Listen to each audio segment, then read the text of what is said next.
Shalom semuanya, kembali lagi di SD online pada Kamis hari ini. Saat ini teman-teman, kami ajak teman-teman untuk datang kepada Tuhan. Mari kita siapkan hati yang terbaik. Mari kita minta Tuhan Yesus untuk menguduskan pikiran kita, untuk menguduskan hati kita. Mari kita juga dengan sungguh-sungguh datang menyembah kepada Tuhan, sebab kita tahu Dia Allah yang Immanuel, Dia Allah yang Maha Hadir. Kami percaya Bapa, 2-3 orang berkumpul dalam nama-Mu, Engkau hadir Tuhan. Kami mau bahas setiap pujian kami Yesus kepadamu. Layakkan setiap kami Tuhan, kuduskan setiap kami. Sembunyikan kami di balik salib-Mu Bapa. Biarlah hanya nama-Mu Yesus yang ditinggikan di tempat ini.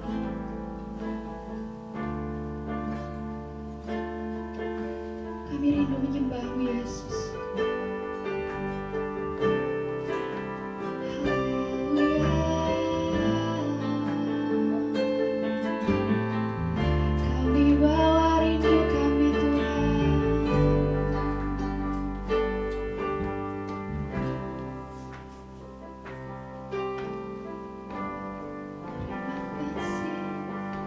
Satu hal yang ku rindukan, ya Tuhan,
hati kami Bapa.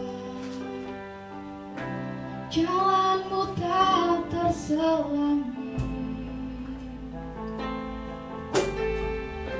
oleh setiap hati kami. Namun satu hal ku percaya, ada rencana yang indah,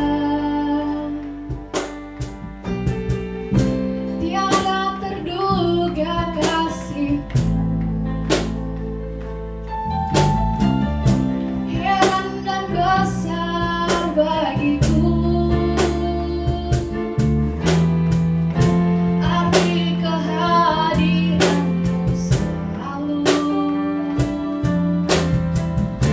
nyata di dalam hidupku.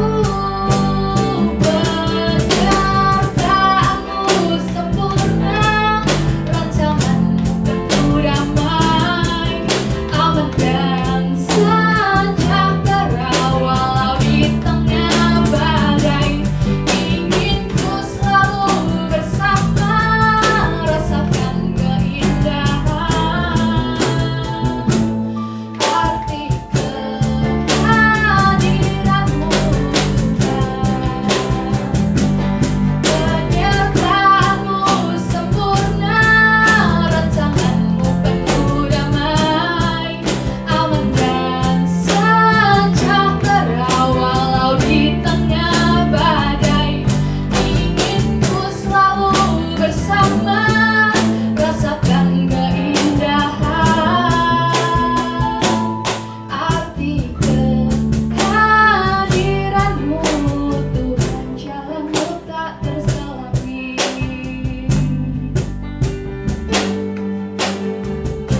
jalan-Mu tak terselami oleh setiap hati kami. Namun satu hal ku percaya, ada rencana yang indah, tiada terduga kasih-Mu. Heran dan besar bagiku arti kehadiran-Mu selalu nyata di dalam hidupku. Penyertaan-Mu sempurna, rancangan-Mu penuh damai, aman dan sejahtera walau di tengah badai. Ingin ku selalu bersama, rasakan keindahan arti kehadiran-Mu Tuhan. Penyertaan-Mu sempurna, rancangan-Mu penuh damai, aman dan sejahtera walau di tengah badai. Ingin ku selalu bersama, rasakan keindahan arti kehadiran-Mu Tuhan. Arti kehadiran-Mu Tuhan. Arti kehadiran-Mu Tuhan. Terima kasih Yesus. Sungguh Engkau baik Bapa. Sungguh kami percaya Tuhan atas setiap rencana-Mu dalam hidup kami Bapa. Bahkan penyertaan-Mu, pemeliharaanmu Tuhan di tengah badai yang bergelora. Kami percaya Tuhan damai sejahtera-Mu itu tetap nyata atas setiap kami Tuhan. Sebentar Tuhan, kami mau mendengarkan firman-Mu. Engkau berkati setiap kami yang mendengarkan. Beri kami Roh Kudus-Mu untuk mengerti, memahami apa yang Kau mau. Bila firman-Mu itu Tuhan termateraikan dalam hati kami, dan mampukan kami dengan Roh Kudus-Mu untuk menjadi pelaku firman-Mu ya Bapa. Terima kasih Tuhan Yesus, kami menyerahkan segala sesuatunya ke dalam pimpinan-Mu. Hanya di dalam nama Tuhan Yesus Kristus kami sudah berdoa dan mengucap syukur. Haleluya. Amin. Salam saudara yang kasih dalam nama Tuhan Yesus Kristus. Puji Tuhan, pada saat ini kita bisa diberikan kesempatan Tuhan untuk belajar firman Tuhan. Dan firman Tuhan pada saat ini dengan judul atau tema Keep on Praying. Firman Tuhan akan saya ambilkan di dalam Ester pasal 4 dan pasal 5. Secara lengkap memang kita bisa membaca dari kitab Ester, tapi untuk saat ini kita akan batasi itu. Nah, saudara-saudara semuanya, kita mengetahui bahwa Ester ini adalah orang yang dipakai Tuhan untuk menyelamatkan bangsa Yahudi dari kepunahan. Artinya, Tuhan memiliki visi atas Ester, yaitu dia menjadi ratu, kemudian dia dipakai Tuhan untuk menyelamatkan kaumnya atau bangsa Yahudi dari musuh-musuh yang akan berusaha untuk memunahkan atau menghabisi bangsa Yahudi ini. Dan kalau kita melihat kisahnya ini, di mana pada waktu itu terjadi pembuangan. Jadi setelah kerajaan Babel bisa direbut oleh Persia, maka bangsa Yahudi berpusat ataupun di bawah pembuangan bangsa Persia. Dan kita tahu di Persia pada waktu itu ada raja yang tegas, tapi juga orang mengatakan raja ini begitu bengis, yaitu Ahasveros. Itu dalam bahasa Ibrani. Kalau bahasa Yunaninya adalah Xerxes I. Nah, dan kita melihat tentu dalam sejarah kehidupan bangsa Yahudi atau umat kepunyaan Allah ini, kita melihat bagaimana rancangan Tuhan, kita melihat bagaimana penyertaan Tuhan, pemeliharaan Tuhan terus terjadi dalam kehidupan bangsa itu. Nah, mari kita akan melihat dari dua tokoh. Pertama memang Ester, dan tokoh yang kedua adalah Mordekai. Mordekai adalah saudara sepupu Ester yang mengambil Ester menjadi anak angkatnya. Orang kadang mengatakan bahwa Mordekai itu adalah paman dari Ester. Nah, saudara-saudara semuanya, kita akan melihat bagaimana kiprah dua tokoh ini. Ingat, tokoh pertama adalah Ester dan tokoh kedua adalah Mordekai. Ini menjadi satu kesatuan dan tentu mereka punya tim.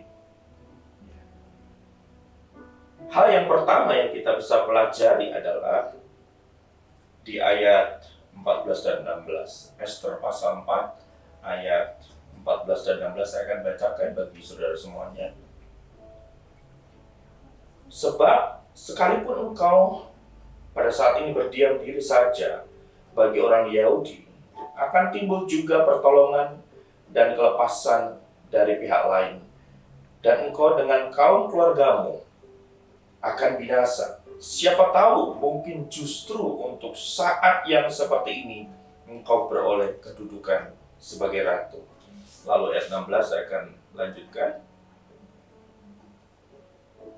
Pergilah, kumpulkanlah semua orang Yahudi yang terdapat di Susan dan berpuasalah untuk aku.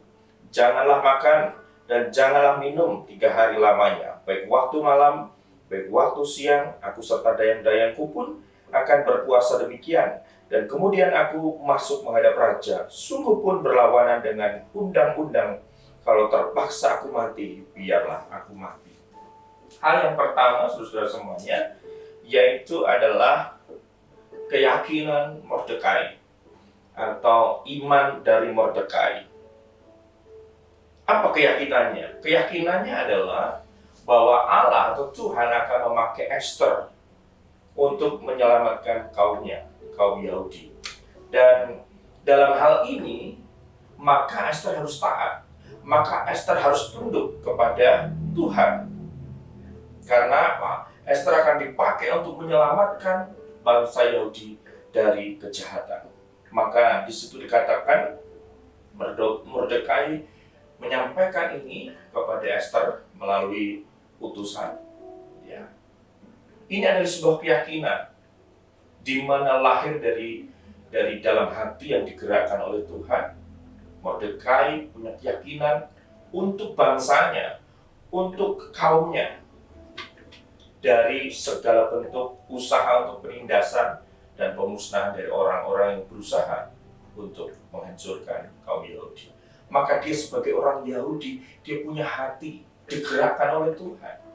Dan dia yakin Tuhan akan menyelamatkan, Tuhan akan memakai, dalam hal ini akan memakai Esther. Ini hal yang pertama, saudara semuanya. Keyakinan Mordekai. Ini beban dan isi hatinya untuk bangsanya.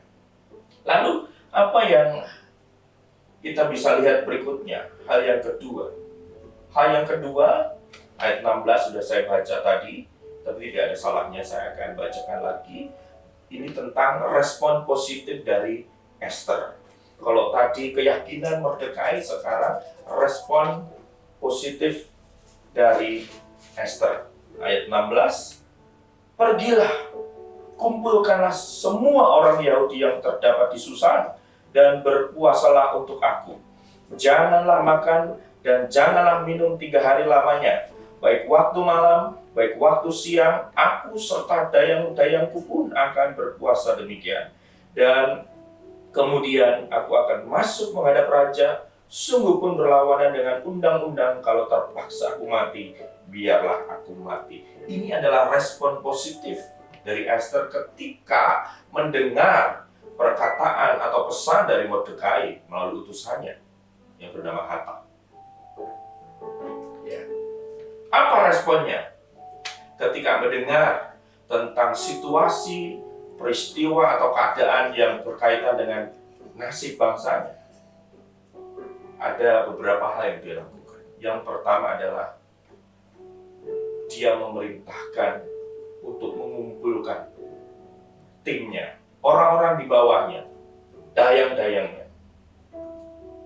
Jadi ini bisa dikatakan bekerja sama dengan tim. Lalu yang berikutnya, dia berdoa. Pertama bekerja sama, lalu dia berdoa. Tidak hanya berdoa, tetapi berpuasa, saudara-saudara semuanya. Jadi bekerja sama, mengumpulkan tim, dayang-dayangnya, bawahannya, untuk bersama-sama memiliki hati bagi bangsanya ini. Lalu berdoa, meminta pertolongan Tuhan, dan berpuasa sebagai kekuatan yang luar biasa untuk melakukan tindakan berikutnya. Jadi Esther tidak hanya menyuruh, tetapi dia juga melakukan. Ini adalah sesuatu yang luar biasa, saudara semuanya. Dia juga punya hati, dia menangkap isi hati Tuhan, dia menangkap apa yang menjadi tugas dari Tuhan untuknya, khususnya bagi bangsa Yahudi. Risikonya berat, karena dia harus mengikuti aturan. Meskipun dalam hal ini, ketika nanti dia datang, itu di luar protokol, artinya di luar undang-undang atau peraturan. Kenapa?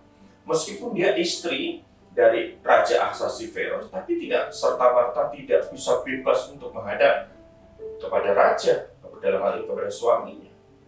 Kalau dia tidak dipanggil, dia tidak boleh datang, karena dia di Puri Susan. Sedangkan raja di istana. Ini protokolernya, ya. Tetapi karena begitu kuat dorongan di dalam hatinya untuk bangsanya ini, maka dia berani bekerja sama dengan timnya, berani berdoa, dia berani berpuasa, dan dia berani menanggung risikonya. Apa risikonya? Nyawanya. Karena kalau dia nanti datang, ini di luar protokoler aturan, dia datang ke ruangan itu, istana. Kalau raja berkenan, maka dia akan mengulurkan tongkatnya. Tapi kalau tidak berkenan, maka dia akan dibunuh. Jadi sudah ada pengawal-pengawal raja di samping. Katakanlah ini adalah altar dari raja, kemudian Esther akan datang. Di situ sudah ada pengawal prajurit atau al-tujuh. Kalau ada orang datang tanpa diundang, tanpa diminta oleh raja, itu menyalahi protokoler. Esther melakukan itu. Ya. Ini nanti di pasal 5, Saudara. Pasal 5 itu ayat 1-8, khususnya ayat 4-8. Ini masih poin kedua ya, respon positif Esther, yaitu ayat 4 dan 8 khususnya saya akan bacakan. Jawab Esther, jikalau baik pada pemandangan raja, datanglah kiranya raja dengan Haman pada hari ini ke perjamuan yang diadakan oleh hamba bagi raja. Lalu ayat 8, jikalau Haman mendapat kasih raja dan jikalau baik pada pemandangan raja, mengabulkan permintaan serta memenuhi keinginan hamba, datang pula kiranya raja dengan Haman ke perjamuan yang akan hamba adakan bagi raja dan Haman, maka besok akan hamba lakukan yang dikehendaki raja. Ini adalah respon positif setelah tadi bekerja sama, kemudian berdoa, berpuasa, dan yang terakhir ini adalah berdiplomasi. Dia memiliki kemampuan diplomasi, kemampuan komunikasi untuk mengambil isi hati raja. Dan ini sekali lagi di luar protokoler. Karena kalau protokoler yang benar itu adalah dipanggil raja baru datang. Ini tidak dipanggil raja, bahkan 30 hari sudah tidak dipanggil raja. 1 bulan tidak ketemu dengan suaminya. Karena tidak dipanggil.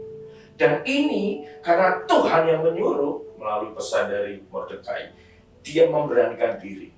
Ingat resiko nyawanya. Kalau raja tidak berkenan, tidak mengulurkan tongkatnya, maka dia akan dipenggal atau disulangkan. Ya.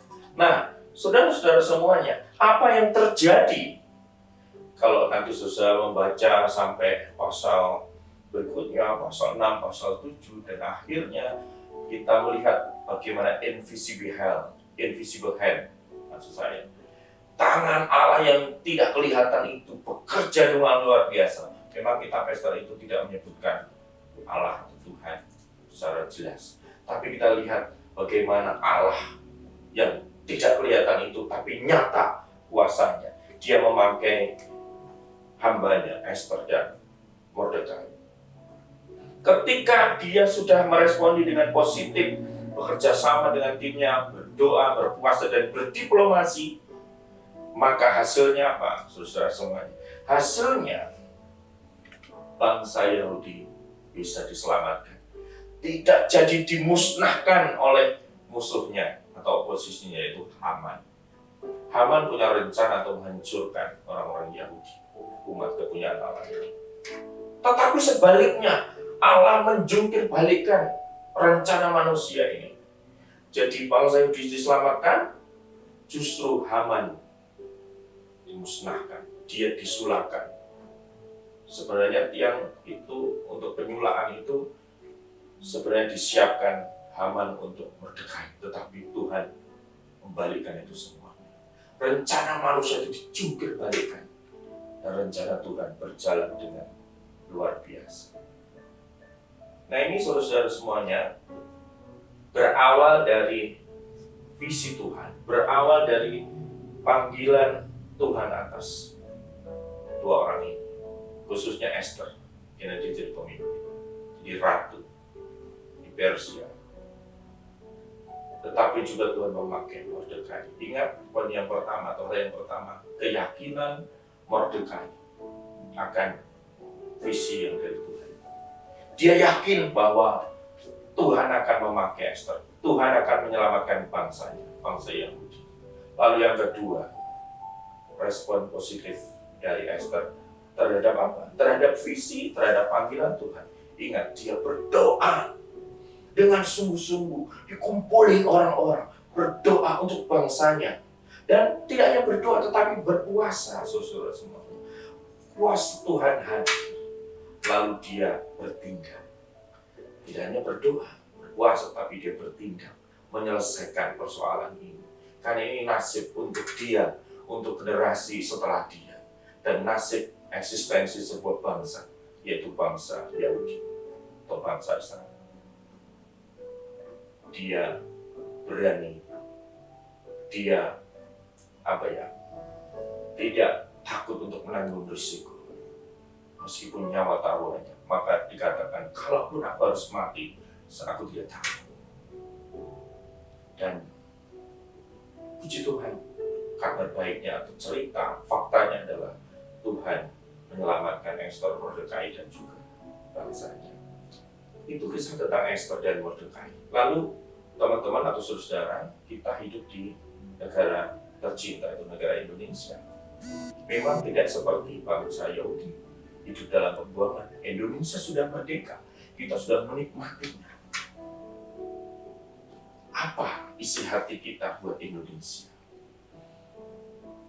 Bagaimana Tuhan memanggil kita untuk bangsa ini? Kita yakin bahwa Tuhan sudah mendirikan bangsa ini. Tuhan sudah membentuk bangsa ini. Dan kita yakin juga Tuhan akan menyertai bangsa ini. Bangsa Indonesia pasti banyak persoalan. Maka paling tidak kita jangan menambah persoalan. Hari-hari ini bangsa Indonesia, bahkan mungkin bangsa-bangsa lain di dunia, sedang berjibaku menangani kasus COVID-19 masuk Indonesia. Mari kita dukung bangsa kita untuk menjaga Indonesia tetap sehat, Indonesia tetap maju di dalam bidang ekonomi. Kita berdoa terus untuk bangsa ini. Paling tidak, jangan menambah masalah, karena Indonesia sedang menghadapi masalah besar. Justru sebaliknya, mari kita berdoa buat bangsa ini. Seperti Ester dan timnya dan juga Mordekai berdoa untuk bangsanya. Kita berdoa supaya Tuhan menyertai bangsa ini. Tuhan akan melepaskan, dan kita yakin wabah ini suatu saat akan berlalu. Karena pasti ada masalah. Tapi selama belum berlalu ini, mari kita berusaha menjaga kesehatan sesuai dengan aturan, tetapi juga berdoa. Ini hal penting. Bahkan berpuasa dan bertindak, menjaga hidup tetap sehat. Juga memberitahu kepada teman-teman kita, jagalah hidup dalam kesehatan. Mari kita berdoa buat bangsa ini. Mari kita berperan serta bagi bangsa ini. Kita membawa damai bagi bangsa ini. Di sisi lain juga kadang ada orang-orang yang ingin menghancurkan bangsa ini. Supaya bangsa ini jadi kacau, supaya bangsa ini hancur. Mari kita berdoa. Kita halau itu di dalam nama Tuhan Yesus Kristus. Karena kecintaan kita bagi bangsa ini. Kasihlah bangsa ini. Bawa perdamaian bagi bangsa ini. Kasihlah sesamamu. Jangan menjadi pemecah belah. Jangan membuat persoalan-persoalan bagi bangsa ini. Tapi sebaliknya, mari jadilah bangsa yang besar. Jadilah masyarakat. Jadilah orang-orang warga negara yang mencintai bangsa ini, yang menjaga keutuhan bangsa ini dari kepunahan dan kehancuran. Kita serahkan bangsa Indonesia ke dalam tangan kuasa Tuhan. Kita sebagai orang-orang percaya, orang-orang Kristen, jangan malu berjuang untuk bangsa, tapi berbicaralah, berdoalah, bertindaklah bagi bangsa Indonesia. Kita jaga Indonesia dengan kekuatan daripada Allah kita, Yesus Kristus. Mari di akhir pemberitaan firman Tuhan ini, kita bersama-sama berdoa untuk bangsa ini. Kiranya Tuhan akan memulihkan bangsa ini. Mari kita berdoa. Tuhan Yesus Kristus, terima kasih untuk firman Tuhan, di mana Engkau mengajarkan pada kami melalui hamba-hambamu, yaitu Ester, Mordekai, dan timnya yang berjuang bagi bangsanya, yang berjuang untuk menggenapi visi Tuhan. Mereka yakin, beriman, mereka berdoa, mereka berpuasa, mereka berdiplomasi untuk keselamatan bangsanya, untuk kesejahteraan bangsanya. Karena Tuhan memiliki rencana yang indah bagi bangsa, umat, kepunyaan. Kami juga sebagai warga Indonesia, sebagai generasi penerus bangsa ini, kami mau turut berperan serta, berdoa bagi bangsa ini, dan berjuang bagi bangsa ini, sehingga Tuhan akan memampukan kami, memberikan kekuatan bagi kami, untuk kami berperan serta, untuk kami tidak memperkeruh setiap persoalan yang ada ini. Justru sebaliknya, kami akan menjadi agen-agen perubahan ke arah kemajuan bagi bangsa kami. Kami berdoa untuk masyarakat Indonesia, berdoa untuk pemimpin kami yang menangani kasus wabah corona ini. Kiranya Tuhan akan halau di dalam nama Yesus. Tiba waktunya nanti Tuhan akan terus bekerja bagi bangsa ini, sehingga bangsa kami akan semakin hari menjadi bangsa yang sehat, bangsa yang maju, bangsa yang penuh dengan kedamaian dan kesejahteraan. Karena ada orang-orang yang berusaha dan mengusahakan untuk membawa perdamaian, untuk membawa kemajuan bagi bangsa, yaitu Indonesia. Mampukan kami Tuhan, berikan kami kekuatan untuk tetap mencintai bangsa ini, untuk tetap menjaga bangsa ini, sehingga bangsa ini akan terus di dalam rancangan dan kendali Tuhan Yesus Kristus. Berkati kami semuanya, pakai kami Tuhan untuk menyebarkan kasih, bukan ujaran kebencian, untuk menyebarkan damai sejahtera, bukan kepanikan, bukan ketakutan, tetapi kuasa, kasih Allah, damai sejahtera daripada Tuhan kami Yesus Kristus yang akan menaungi kami semuanya, bahkan bangsa kami semuanya. Terima kasih Tuhan, ini doa kami Tuhan. Kami serahkan bangsa ini ke dalam tangan kuasa Tuhan.